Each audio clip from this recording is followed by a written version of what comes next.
जय हिंद दोस्तों। आइए दोस्तों शुरू करते हैं जीके जीएस की एक और क्लास। दोस्तों इससे पहले हमने आपको आधुनिक इतिहास कंप्लीट करा दिया है। तो दोस्तों हमारे कम से कम क्लास में 4 से 5 क्लास में आपको आधुनिक इतिहास कंप्लीट करा दिया था। इसी प्रकार दोस्तों हम आज आपके लिए लेकर आए हैं प्राचीन इतिहास की क्लास। तो चलिए डेली बने रहें दोस्तों, हम आपको कम से कम समय में ही कंप्लीट कराएंगे। इसके बाद आपका बच जाएगा मध्यकालीन इतिहास। तो मध्यकालीन इतिहास भी हम आपको कंप्लीट कराएंगे। दोस्तों ये लूसेंट द्वारा सभी क्वेश्चन लिए गए हैं। तो चलिए, काफ़ी समय लगा दोस्तों टाइप करने में और इम्पोर्टेंट क्वेश्चन छांटने में। चलिए देखते हैं, शुरू करते हैं दोस्तों। इसके बाद दोस्तों हमने हेड रिटन से नोट्स बनाए हैं, यानी कि पहले कॉपी में लिखे हैं, उसके बाद आपको टाइप करके कराए हैं। तो हम आपको जो पीडीएफ कॉपी में क्वेश्चन लिखे हैं, हम नोट्स किए हैं, वे भी क्वेश्चन हम आपको टेलीग्राम या व्हाट्सएप ग्रुप पे डाल देंगे। तो जल्दी से जल्दी जुड़ जाएं। चलिए शुरू करते हैं। क्वेश्चन नंबर फर्स्ट से देखते हैं। सिंधु किस स्थान पर सिंधु सभ्यता से संबंधित विख्यात वृषभ मुद्रा प्राप्त हुई थी? तो बताएंगे दोस्तों किस पर हुई थी, किस स्थान पर हुई थी। ये हुई थी मोहनजोदड़ो से। मोहनजोदड़ो से। अगला क्वेश्चन है मृणपटिका मृणपटिका का मृणपटिका पर उत्तीर्ण सींग युक्त देवता की कीर्ति प्राप्त हुई थी? तो राइट आंसर ये हुई थी कालीबंगा से। कालीबंगा से। अगला है किस पशु का अंकन हड़प्पा की मोहरों पर नहीं मिलता? तो राइट आंसर ये है घोड़ा, गाय और ऊंट। घोड़ा, गाय और ऊंट। अगला है किस पदार्थ का उपयोग हड़प्पा काल की मुद्राओं के निर्माण में मुख्य रूप से किया गया था? तो राइट आंसर ये है सैलकड़ी। सैलकड़ी। अगला है पैमानों की खोज ने यह सिद्ध कर दिया कि सिंधु घाटी के लोग माप और तौल से परिचित थे। यह खोज कहाँ पर हुई थी? तो राइट आंसर ये हुई थी गुजरात लोथल में। कहाँ? गुजरात लोथल में। अगला क्वेश्चन, सिंधु का नखलिस्तान बाग हड़प्पा सभ्यता किस स्थान या प्रस्थल को कहा गया? तो राइट आंसर ये है मोहनजोदड़ो को। अगला देखते हैं इसी प्रकार। नेक्स्ट क्वेश्चन है सिंधु सभ्यता की मुद्रा में किस देवता के समतुल्य चित्रांकन मिलता है? तो राइट आंसर ये है आद्यशिव का। आद्यशिव का। अगला क्वेश्चन, मोहनजोदड़ो को किस अन्य नाम से भी जाना जाता है? तो राइट आंसर मृतकों का टीला। मृतकों का टीला। मोहनजोदड़ो को किस अन्य नाम से जाना जाता है? मृतकों का टीला। चलिए अगला देखते हैं। हड़प्पन स्थल सैनौली हड़प्पा स्थल सैनौली बागपत जिला में के उत्खनन से प्राप्त हुआ। क्या हुई थी दोस्तों? क्या प्राप्त हुई थी उत्खनन से? तो ये हुई थी मानव का सावधान, यानी कि मानव का साव मिला था। अगला क्वेश्चन, किस हड़प्पाकालीन स्थल से नृत्य मुद्रा वाली स्त्री की कांस्य मूर्ति प्राप्त हुई थी? किस हड़प्पाकालीन स्थल से नृत्य मुद्रा वाली स्त्री की कांस्य मूर्ति प्राप्त हुई थी? तो राइट आंसर ये मोहनजोदड़ो से। किससे? मोहनजोदड़ो से। अगला है अग्नि पूजा के साक्ष्य हड़प्पा संस्कृति के किन स्थलों से प्राप्त हुए? अग्नि पूजा के साक्ष्य हड़प्पा संस्कृति के किन स्थलों से प्राप्त हुई? तो राइट आंसर ये लोथल एवं कालीबंगा। अगला है सिंधु सभ्यता से जुड़े उत्तर प्रदेश में स्थित इस स्थल पर प्रकार हैं? तो राइट आंसर ये है बड़ा गांव, आलमगीरपुर और बेहुलास। अगला देखते हैं। मोहनजोदड़ो से प्राप्त पशुपति मोहनजोदड़ो से प्राप्त पशुपति शिव की मोहरे पर अधोलिखित पशुओं का समूह अंकित था। तो राइट आंसर कौन कौन से पशु थे? तो ये था तो बाघ, हाथी, भैंसा और गैंडा। अगला है सैंधव सभ्यता से संबंधित सर्वाधिक पुरा स्थल किस नदी के तट पर विद्यमान है?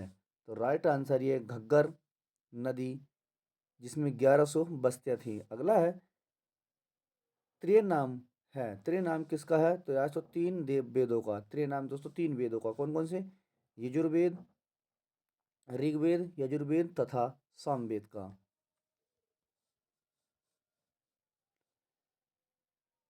अगला क्वेश्चन, वैदिक नदी कुंभा, कुंभ, गोमती, गोबल एवं वासुस्तु स्वात का स्थान कहाँ निर्धारित किया गया? तो राइट आंसर ये अफगानिस्तान में। अगला है भारत के किन स्थलों की खुदाई से लौह धातु का पेचनल के प्राचीनतम प्रमाण मिले? तो राइट आंसर ये अतरंजी खेड़ा, अहिछत्र, मथुरा, आलमगीरपुर, रोपण, श्रावस्ती और कामपल्ली है। उप उपनिषद पुस्तक है किस पर? तो ये दर्शन पर आधारित है। उपनिषद पुस्तक किस पर आधारित है? दर्शन पर। अगला है, प्राचीन शहर तक्षशिला किन दो नदियों के मध्य स्थित है? प्राचीन शहर जो तक्षशिला दोस्तों किन दो नदियों के मध्य स्थित है? तो राइट आंसर सिंधु और झेलम के बीच, सिंधु और झेलम के बीच। अगला है, किस वैदिक ग्रंथ में वर्ण शब्द का सर्वप्रथम नामो उल्लेख मिलता है? तो राइट आंसर ये है ऋग्वेद के 10वें मंडल में। तो दोस्तों देख लेते हैं हम एक बार, वेद, उपवेद, पुरोहित और विषय। चलिए, ऋग्वेद का उपवेद क्या? आयुर्वेद। पुरोहित कौन है? होता, होता दोस्तों। और विषय है स्रोत एवं प्रार्थनाएं। यजुर्वेद का उपवेद क्या है? धनुर्वेद। पुरोहित कौन है? अधर्वैर्यु। और स्रोत क्या है? स्रोत है दोस्तों एवं कर्मकांड। अगला है सामवेद का तीसरा, सामवेद का दोस्तों, सामवेद का उपवेद क्या? गंधर्व वेद। पुरोहित कौन है? उग्रदाता। और विषय क्या है? संगीत तम्य स्तोत्र।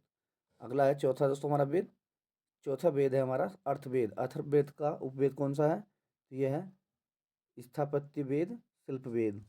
पुरोहित क्या है? ब्रह्मा। विषय क्या है? तंत्र एवं मंत्र एवं वशीकरण। आगे देखते हैं, चलिए। मोस्ट इंपोर्टेंट क्वेश्चन है दोस्तों, इससे अलग एक भी क्वेश्चन आपका इतिहास से नहीं जाएगा। और आपसे इतिहास से क्वेश्चन पूछाएगा तो प्राचीन इतिहास से। तो चलिए देखते हैं, किस एक वैदिक साहित्य में मोक्ष की चर्चा मिलती है? किस एक वैदिक साहित्य में मोक्ष की चर्चा मिलती है? तो राइट आंसर श्वेतांबर उपनिषद में। अगला है, अंतःकरण, अंतःकरण चतुष्टय क्या है? तो राइट आंसर है लोभ, क्रोध, मोह एवं अहंकार। अगला है, क्लासिकीय सांस्कृतिक में आर्य शब्द का अर्थ क्या है? क्लासिकीय संस्कृत में आर्य शब्द का अर्थ क्या है? तो राइट आंसर एक उत्तम व्यक्ति। नेक्स्ट है, वोगज कोई एशिया माइनर स्थित 14वीं शताब्दी में ईसा पूर्व में अभिलेख महत्वपूर्ण है?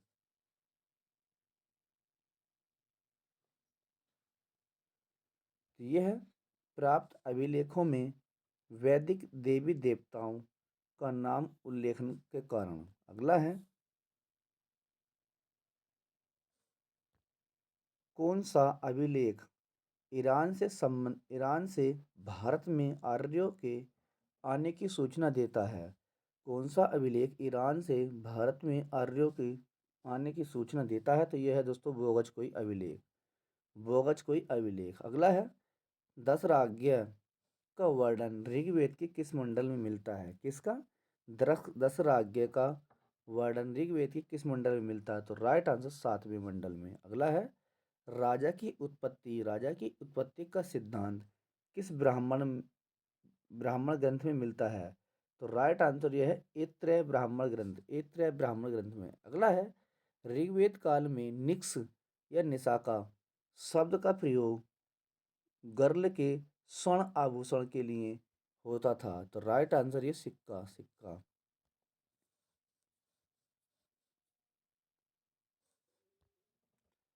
शतपथ ब्राह्मण में उल्लिखित राजा विदेह, विदेभग, माधव से संबंधित कृषि थे? तो राइट आंसर है कृषि गोमतम, कृषि गौतम रहुगण। अगला है, ऋग्वैदिक काल में प्रसिद्ध 10 राजाओं का युद्ध किस नदी के किनारे लड़ा गया था? तो राइट आंसर यह है परुष्णी नदी, जिसे हम रावी कहते हैं।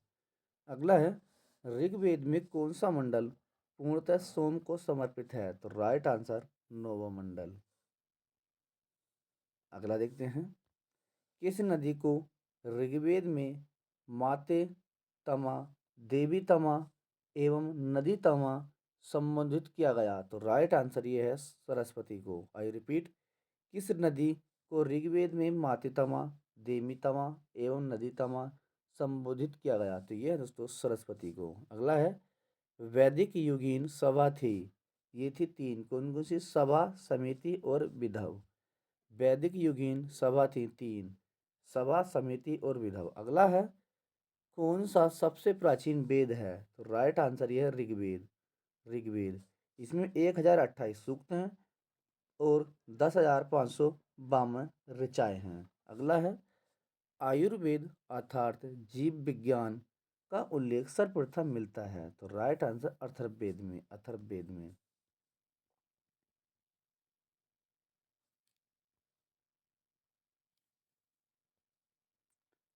किस वेद में सभा और समिति को प्रजापुत्र की दो पुत्रियां कहा गया? तो राइट आंसर अथर्ववेद में। इसे बृहद इसे ब्राह्मण भी कहते हैं, ब्रह्मवेद भी कहते हैं, सॉरी ब्रह्मवेद भी कहते हैं। किस वेद में सभा एवं समिति को प्रजापति की दो पुत्रियां कहा गया? तो राइट आंसर है अथर्ववेद में।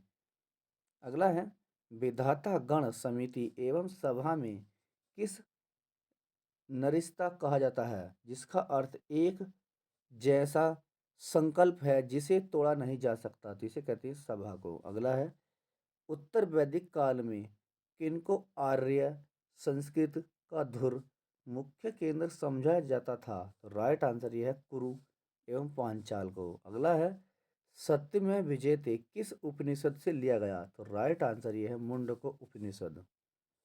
अगला देखते हैं, श्रीमद् भागवत गीता मौलिक रूप से किस भाषा में लिखी गई थी? तो राइट आंसर संस्कृत में। अगला है, हिंदू पौराणिक कथा के अनुसार समुद्र मंथन हेतु किस सर्प ने रस्सी के रूप में स्वयं को प्रस्तुत किया? तो ये दोस्तों वासुकी। वासुकी।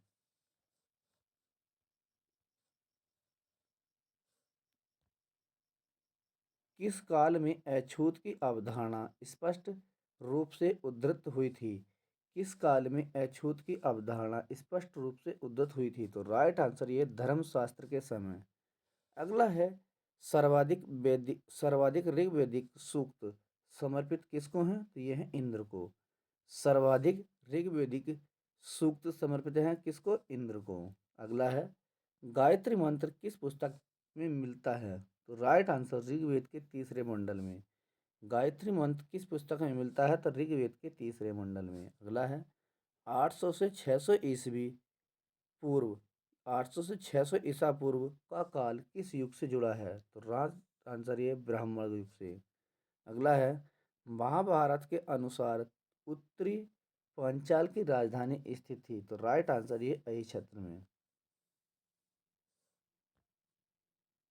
जीव को वार्जन हेतु वेद वेदांग पढ़ाने वाला अध्यापक कहलाता था? तो राइट आंसर ये उपाध्याय। अगला है, चारों वेदों में किस एक में जादुई माया और वशीकरण का वर्णन है? तो राइट आंसर अथर्ववेद में। नेक्स्ट है, किस देवता के लिए ऋग्वेद में पुरंदर शब्द का प्रयोग हुआ है? तो राइट आंसर इंद्र के। नेक्स्ट है, शुल्ब सूत्र किस विषय से संबंधित पुस्तक है? तो राइट आंसर ज्यामिति से।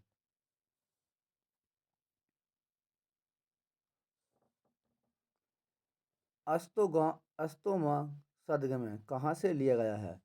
अस्तोमा सदगमय कहाँ से लिया गया है? तो राइट आंसर ये है बृहद्रण्य उपनिषद। एक दो तीन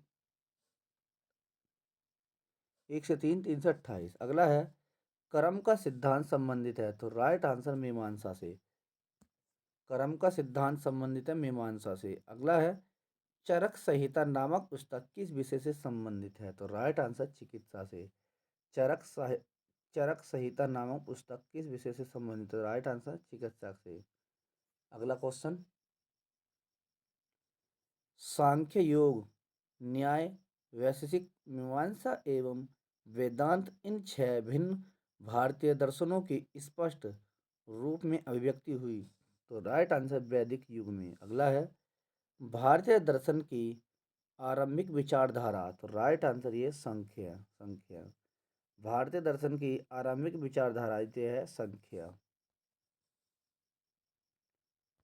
विवाह संस्कार का वर्णन करने वाला विवाह सूक्त किसमें पाया जाता है? यह है ऋग्वेद में। अगला है, मनुस्मृति मुख्यतः संबंधित है, तो राइट आंसर ये समाज व्यवस्था से। मनुस्मृति मुख्यतः संबंधित है, तो ये समाज व्यवस्था से। नेक्स्ट है, गायत्री मंत्र की रचना किसने की थी? तो राइट आंसर विश्वामित्र ने। अगला है, आर्यों के आर्कटिक होम सिद्धांत का पक्ष किसने दिया था? तो राइट आंसर ये है बीजी तिलक ने। अगला क्वेश्चन, यम और नचिकेता संवाद मिलता है? तो राइट आंसर ये है कठोर उपनिषद में। किसमें? कठोर उपनिषद में मिलता है।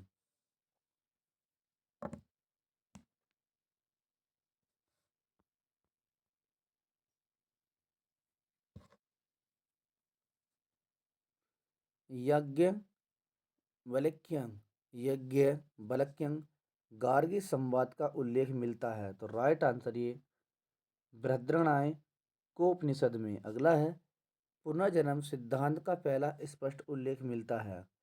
पुनर्जन्म सिद्धांत का पहला स्पष्ट उल्लेख मिलता है, तो ये मिलता है शतपथ ब्राह्मण में। अगला है, सर्वप्रथम किस उपनिषद में पुनर्जन्म के सिद्धांत की प्रणालीगत व्याख्या की गई है? तो राइट आंसर ये है बृहदारण्यक उपनिषद में। अगला है, सबसे नया वेद कौन सा है? सबसे नया वेद, राइट आंसर ये है अथर्ववेद। क्या है? अथर्ववेद। अगला है, सर्वप्रथम चारों आश्रमों का उल्लेख कहाँ प्राप्त होता है? तो राइट आंसर ये है जवालो उपनिषद में। सर्वप्रथम चारों आश्रमों का उल्लेख कहाँ मिलता है? तो कहाँ प्राप्त होता है? जवालो उपनिषद में। नेक्स्ट है, उपनिषदों को अन्य किस नाम से जाना जाता है? तो राइट आंसर ये वेदांत। वेदांत। वेदांगों की संख्या है, वेदांगों की संख्या कितनी है? 6। शिक्षा, छंद, व्याकरण, निरुक्त और कल्प या ज्योतिष। अगला है, संहिताएं, स्मृति, आरण्य एवं उपनिषद में कौन से वैदिक साहित्य में सम्मिलित नहीं है? तो राइट आंसर ये है स्मृतियां। व्याकरण की सर्वप्रथम रचित पुस्तक है? व्याकरण की सर्वप्रथम रचित पुस्तक कौन सी? तो ये है अष्टाध्यायी। अगला है, वैदिक आर्यों का मुख्य भोजन था? वैदिक आर्यों का मुख्य भोजन क्या था? तो राइट आंसर ये था दूध और उसके उत्पादन। अगला है, मनुष्य द्वारा सबसे पहले प्रयोग में लाया गया अनाज, यह है जौ दोस्तों। अगला क्वेश्चन, आर्य सभ्यता में मनुष्य के जीवन के आयु के आरोही अनुसार क्रम है? तो राइट आंसर पहला है ब्रह्मचर्य, दूसरा गृहस्थ और तीसरा है वानप्रस्थ, चौथा है संन्यास। अगला देखते हैं, आर्य को एक जाति कहने वाला पहला यूरोपियन कौन था? तो राइट आंसर ये था मैक्स मूलर। कौन था? Max Muller. आर्य को एक जाति कहने वाला पहला यूरोपियन कौन था? तो ये था मैक्स मूलर। अगला है, हिंदू दर्शन का स्रोत है? तो राइट आंसर ये है उपनिषद। उपनिषद। नेक्स्ट अगला क्वेश्चन, किस उपनिषद का शाब्दिक अर्थ सफेद घोड़ा है? तो राइट आंसर ये है श्वेतांबर का। किस उपनिषद का शाब्दिक अर्थ सफेद घोड़ा है? तो ये है श्वेतांबर का। श्वेतांबर का। अगला क्वेश्चन, सत्यकाम जवाल की कथा जो अनवाही माँ होने के लाछन को चुनौती देती है, वर्णित है किसमें? ये छांदोग्य में उपनिषद में वर्णित है। अगला क्वेश्चन है आपका, ऋग्वेद ऋग्वेद पाणी किस वर्ग के नागरिक थे? तो राइट आंसर ये व्यापारिक। व्यापारी। ऋग्वेदिक पणी किस वर्ग के नागरिक थे? तो ये थे व्यापारी। अगला है, ऋग्वेद काल में न्यायिक कार्यों का संपादन किसके द्वारा होता है? तो राइट आंसर सभा के। नेक्स्ट है, सर्वप्रथम सर्वप्रथम सर्वप्रथम कर लगाने की प्रथा का जन्म किस काल में हुआ? तो राइट आंसर ये उत्तर वैदिक काल में। उत्तर वैदिक काल में। नेक्स्ट है, ओयम कहाँ से लिया गया है? तो राइट आंसर ये बृहद्रणारण्यक उपनिषद से। नेक्स्ट है, किस वेद को आर्यों की कीर्ति माना जाता है? तो राइट आंसर ये अथर्ववेद को। अथर्ववेद को। तो चलिए, दोस्तों मोस्ट इम्पोर्टेंट टॉपिक है ये हमारा, महाजनपद और जनपद। की राजधानी, तो ये 16 महाजनपद उत्तर प्रदेश में स्थित है। इसी प्रकार इसे देख लेते हैं दोस्तों, ये हमने सभी लिए हैं, उत्तर प्रदेश की नहीं सही। देखते हैं अंग की राजधानी तो चंपा। आधुनिक क्षेत्र या स्थान है भागलपुर मुंगेर जो पड़ता है बिहार में। मगध की राजधानी है गिरिब्रज और जो राजगृह है कहाँ पड़ता है पटना जो गया, गया में पड़ता है पटना और बिहार में। पटना गया जो पड़ता है बिहार में। अगला क्वेश्चन, काशी की राजधानी है वाराणसी जो पड़ती है वाराणसी के आसपास यानी उत्तर प्रदेश में। अगला है वत्स की राजधानी है कौशाम्बी, कौशाम्बी पड़ता है हमारा इलाहाबाद के आसपास उत्तर प्रदेश में। नेक्स्ट है वज्जी, वज्जी वज्जी की राजधानी है मिथिला वैशाली और विदय, ये पड़ता है हमारा मुजफ्फरनगर एवं दरभंगा के आसपास। अगला है कौशल, कौशल की राजधानी है श्रावस्ती या साकेत, ये पड़ती है हमारी फैजाबाद उत्तर प्रदेश में। अगला है अवंती जो पड़ती है हमारा अवंती की राजधानी है उज्जैनी, महिष्मती जो पड़ती है हमारे मालवा उत्तर प्रदेश मध्य प्रदेश में। अगला है मल्ल की राजधानी है कुशीनगर और पावा जो पड़ती है हमारी देवरिया उत्तर प्रदेश में। अगला है पांचाल की राजधानी अहिछत्र काम्पिल्ली है जो पड़ती है हमारी बरेली बदायूं और फरुखाबाद उत्तर प्रदेश में। नेक्स्ट है चैदी, जो हमारी चैदी की राजधानी है सत्यपथी शक्तिमती, तो ये पड़ता है हमारा उत्तर बुंदेलखंड उत्तर प्रदेश में।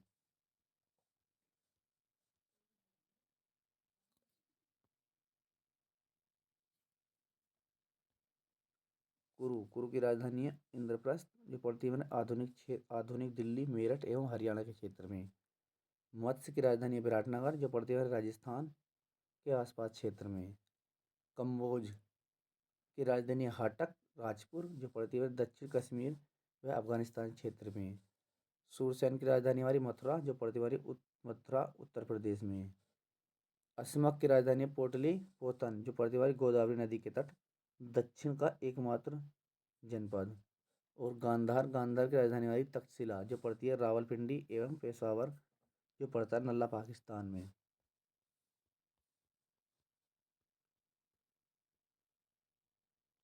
मगध का कौन सा राजा सिकंदर का समकालीन था? मगध का कौन सा राजा सिकंदर का समकालीन था? तो ये दोस्तों घनानंद। अगला है किसे उग्रसेन भयानक सैन का स्वामी कहा जाता है? ये गया था, तो राइट आंसर महापद्मानंद को। नेक्स्ट है किसके शासनकाल में महात्मा गांधी बुद्ध को महापरिनिर्वाण प्राप्त हुआ? तो राइट आंसर अजातशत्रु। नेक्स्ट है हर्यक वंश का अंतिम शासक कौन था? तो राइट आंसर ये थे नागदशक। नेक्स्ट है दूसरे परशुराम अपोरसुरम का अवतार किसको कहा जाता है था? तो राइट आंसर नागदशक को। नेक्स्ट है शिशुनाग ने पाटलिपुत्र की आंतरिक अपनी दूसरी राजधानी किसको बनाया? तो राइट आंसर वैशाली को। नेक्स्ट है भारतीय इतिहास में पहली बार किसने एक विशाल साम्राज्य की स्थापना की थी? तो राइट आंसर ये महापद्मानंद। अगला क्वेश्चन पाणिनि किसके मित्र थे? तो राइट आंसर ये थे महापद्मानंद के। नेक्स्ट क्वेश्चन अगला, आज कौन सा राजा जैन परंपरा में कुड़िक के रूप में विख्यात था? तो राइट आंसर ये अजातशत्रु। तो दोस्तों आपको हमारी क्लास पसंद आई हो तो चैनल को लाइक और शेयर करना ना भूलें। चलिए देखते हैं अगला क्वेश्चन।